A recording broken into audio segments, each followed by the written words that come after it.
Bonjour à tous. Bien, deuxième partie de la petite vidéo sur le démontage et remontage du Colt. Donc les pièces sont nettoyées, sont propres, sèches.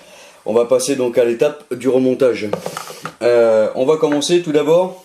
Donc on reprend la pièce, la partie de la pièce carcasse, on va dire, avec l'axe des barilles. On va le mettre à l'envers comme ceci. Et la première chose à faire, qu'on va remonter le chien. Donc le chien, c'est cette partie-là, avec le doigt élévateur, la toute petite pièce qui est là. Donc pour ce faire, le chien, on va le mettre dans cette position-là, d'accord. Et là, vous avez un trou suivi d'un gros trou. Donc on va prendre le petit et on va mettre donc cette pièce-là ici. Voilà, comme ça. Ça se présente comme ça. Voilà. Hop, c'est tombé. C'est pas grave, on recommence. Hop là. Et dans la carcasse, on va l'appeler comme ça, vous avez une cavité là, qui rentre et qui vient ressortir en face de l'axe avec un trou là. Donc le doigt élévateur va venir dedans, va se loger dedans. Donc on vient le placer. On va le placer dedans. Voilà, tac. Ça rentre tout seul, de toute façon. Il n'y a pas de. Il suffit de bien placer les pièces au point de départ et ça rentre tout seul. Voilà. Cette partie-là, elle est en place. Ce qu'on va faire, c'est qu'on va la fixer. On va fixer le chien directement sur la carcasse pour pas qu'il nous embête par la suite. Donc, on va retrouver l'axe tout de suite. Il est là, voilà. Alors, voilà. Hop. Alors moi j'utilise des tout petits tournevis. Ça va très bien. Après j'utilise un plus gros parce que j'ai une meilleure prise en main pour visser plus rapidement. Voilà. Donc je vais y aller tranquillou. J'ai un copain sur la vidéo du démontage m'a dit que j'allais un petit peu vite au niveau des vis. Mais bon, c'est une question d'habitude. Donc là je vais prendre mon temps. Donc voilà, le chien lui est en place. On va vérifier que le doigt élévateur ressorte bien. Donc on le voit ici. Il est là le doigt élévateur. Voilà. Et donc quand je vais rabaisser mon chien, le doigt élévateur lui, il rentre. Voilà. Première opération. La deuxième opération va consister à remettre la came d'arrêtoir de barillet. Donc c'est cette petite pièce là qu'on va venir disposer ici. Là il y a un vide, il y a un trou, d'accord, et la pièce va venir ici.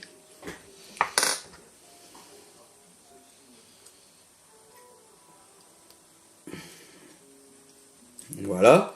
Et puis on vérifie que, alors ça va pas être facile, on vérifie que quand on appuie sur ça fait actionner le chien, d'accord. Quand on appuie dessus, le chien lui il bouge. Donc ça c'est que c'est bon. Donc on vient y remettre sa vis de fixation.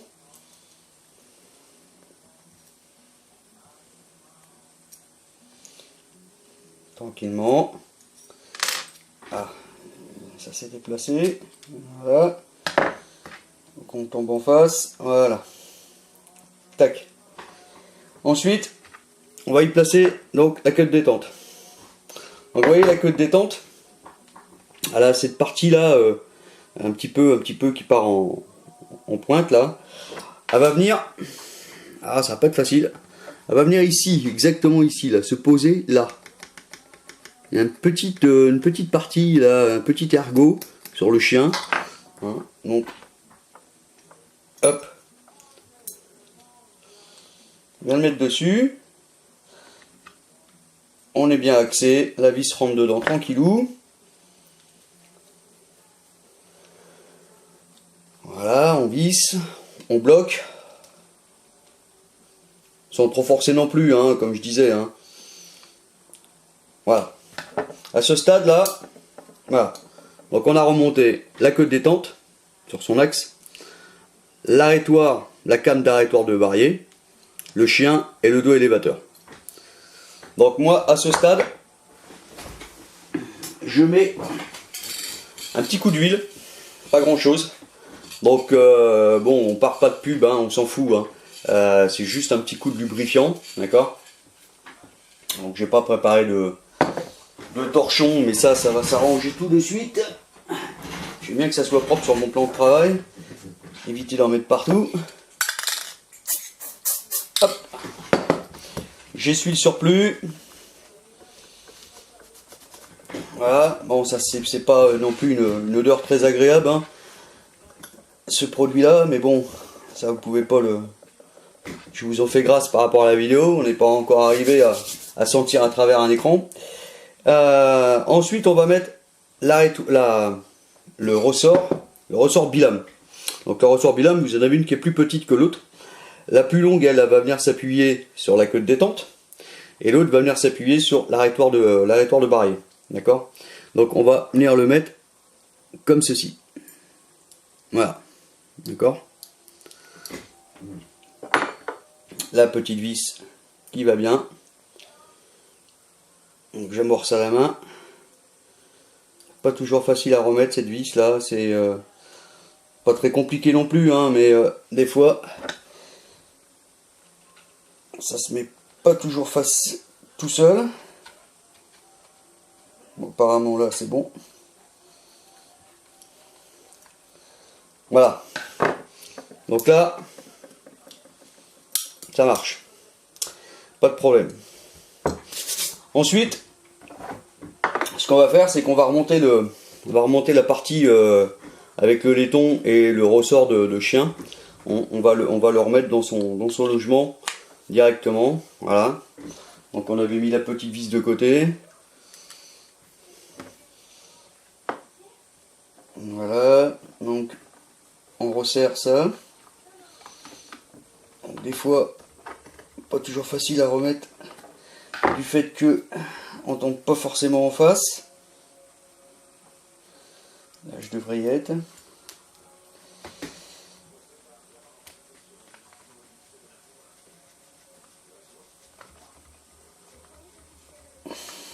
Je suis pas en face.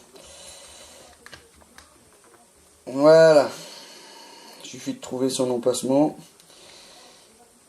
Donc on appuie un petit peu, hein, parce qu'il y a le ressort.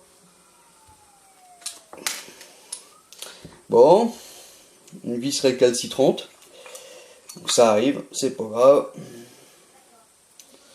C'est pas gênant.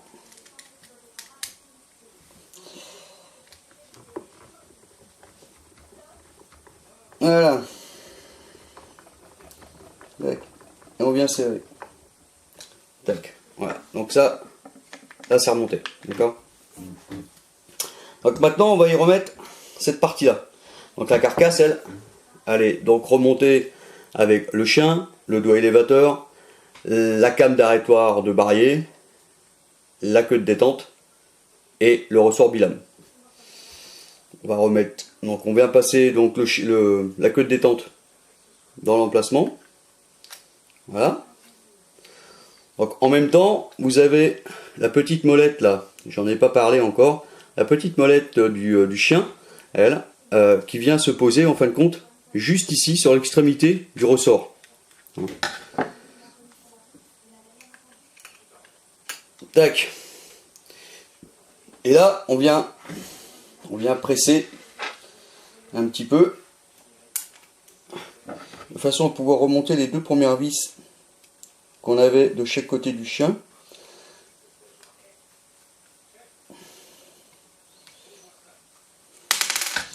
Donc encore une fois, les vis ne veulent pas se remettre.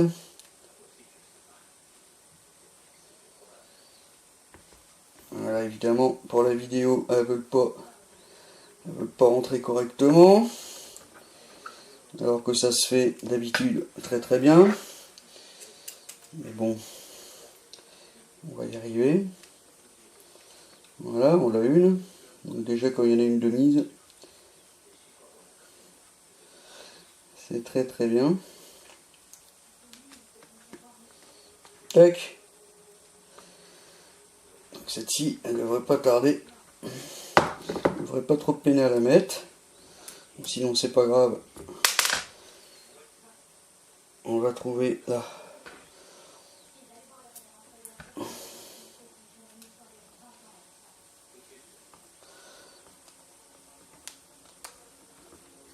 Voilà.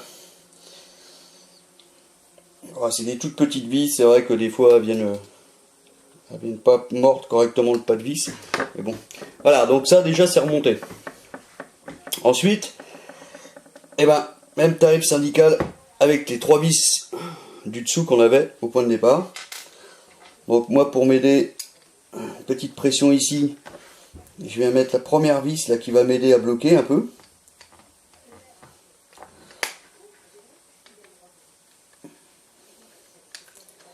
Ah, c'est pas toujours facile, hein, comme je le disais. On va y mettre la vis là.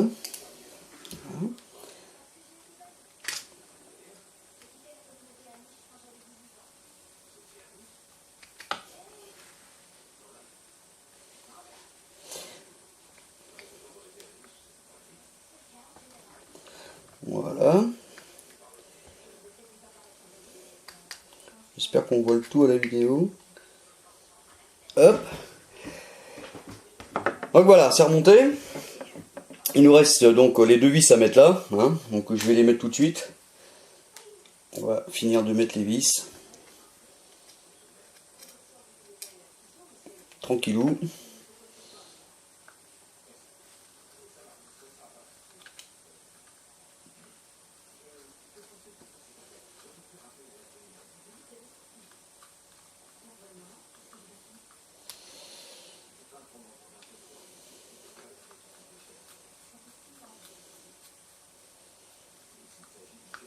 Tac.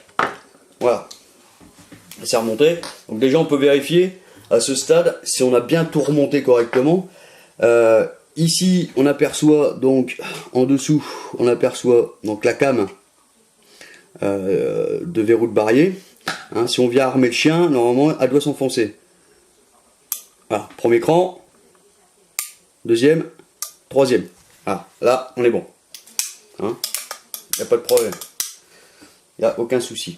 Donc bon, les cheminées, comme je disais, je les avais pas démontées. Hein, je les ai nettoyées vraiment comme ça. C'était vraiment pour une démonstration de démontage et de remontage. Donc le barillet, on va le remonter. La première chose à faire, de penser surtout, c'est d'armer le chien au premier cran. De façon que votre came, elle, rentre en retrait et ne vienne pas gêner l'accès du barillet. Hop, le barillet est à sa place. On vient se mettre sur une cheminée. Tac. On vient remettre le canon. Alors vous trompez pas de trou, hein. Mettez pas ça dans le canon. Tac. Voilà. On vient remettre la came. Hop. Voilà. Donc la clavette, elle, est à sa place. On vérifie si c'est bien remonté. Tac. On n'a rien oublié. On vient faire une petite vérification quand même de toutes les vis qu'on a démontées. D'accord, celle-ci, hein, celle qui est derrière là, qui retient la partie du ponté avec les crosses. Les 3 petites vis qu'on a derrière en dessous, ici. Donc elles sont bien serrées. Celle-ci aussi. Voilà. On n'a plus rien qui traîne sur l'établi. Donc on n'a pas oublié une pièce de remontage. Donc on essaye. Tac. Une fois, 2 fois, 3 fois, 4, 5, 6. C'est parfait. Premier cran. Le barillet tourne. C'est nickel. 4e cran ou 3e cran comme on veut. Mais là je dirais le 3e. Le barillet lui ne tourne pas. D'accord. On est bien axé. On est bien axé sur une cheminée. Hein, donc dès que je vais appuyer sur la queue de détente, je vais relâcher le chien qui va venir frapper l'amorce sur la cheminée pour faire feu. Hein. On regarde, on est bien axé. L'indexion, c'est ça. Hein, qu'on soit bien indexé, qu'on soit pas, par exemple, à moitié. Hein. Ça serait dommage. d'en arriver à être à moitié comme ça. Bon, l'arme est pas bonne, hein. Il faut tout vérifier. D'accord? Donc on vérifie bien qu'on tombe face à qu'on soit pile poil face à une cheminée, face à une chambre. Le canon, lui, ce qu'on appelle l'entrofer. Donc l'entrofer en poudre noire, ce qu'on appelle, c'est là. C'est la partie qui est au bord du barillet. Il est le début du canon. D'accord? Généralement, je me sers d'un jeu de cale pour automobile, pour mécanique. Je ne dois pas l'avoir ici. Non, on doit être inférieur à 1/10. Si on est au-delà d'1/10, c'est pas bon du tout. Du fait qu'on va avoir une perte des gaz ici là. Et c'est pas bon, hein. C'est franchement pas bon. Il faut revoir soit le barillet qui est trop court, hein, ou alors bon, l'arme est pas sécurisée, hein. J'aime pas trop tirer avec une arme où que l'indection n'est pas bonne, pas l'indection, pardon, l'entrofer, hein. L'entrofer, c'est très important, l'indection, l'entrofer. Voilà. Et bien l'arme a l'air montée, aucun souci. Il n'y a plus qu'à préparer les doses de poudre. Les doses de semoule éventuellement, la petite graisse et puis partir au pas de tir. Voilà, donc l'arme est prête. Moi je vais aller retrouver sa vitrine qui est derrière là, avec tous les autres. Hein, je sais pas si on va le voir. Bon, j'avais déjà fait voir en photo, hein, de toute façon sur ma page. Donc elle va retourner à sa place. Hein. Et puis bah, celui-ci c'est pareil. Celui-ci, moi ça fait un petit moment que je l'ai aussi. Bah, comme d'hab, hein, j'ai pas l'occasion de m'en servir. C'est franchement dommage parce que bon, il mériterait comme les autres d'aller s'exprimer sur le pas de tir. Quoique celui-ci c'est un mauvais exemple.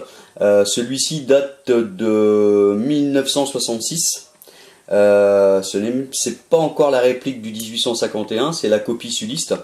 Hein, comme beaucoup le savent maintenant sur ma page, je suis très amoureux du matériel militaire des Confédérés.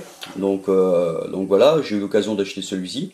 Donc il est de 1966. C'est le Egg, hein, de la marque Egg. C'est pas un Pieta, c'est pas un Liberty, c'est pas un Samarco, c'est pas ou même une autre marque. C'est le Egg. Donc c'est une marque qui est complètement disparue. C'est le Egg Navy, c'est la copie donc du 1851 Navy de chez Pieta ou chez Huberty. Donc voilà. Et bien je vous dis à une prochaine vidéo peut-être. Il y a de fortes chances. Je pense qu'on passera sur un démontage d'un revolver Kentucky qui est complètement différent. Donc voilà, si vous avez bien des commentaires, des idées, des critiques positives, n'hésitez pas comme d'habitude sur la page de Made in Cowboy.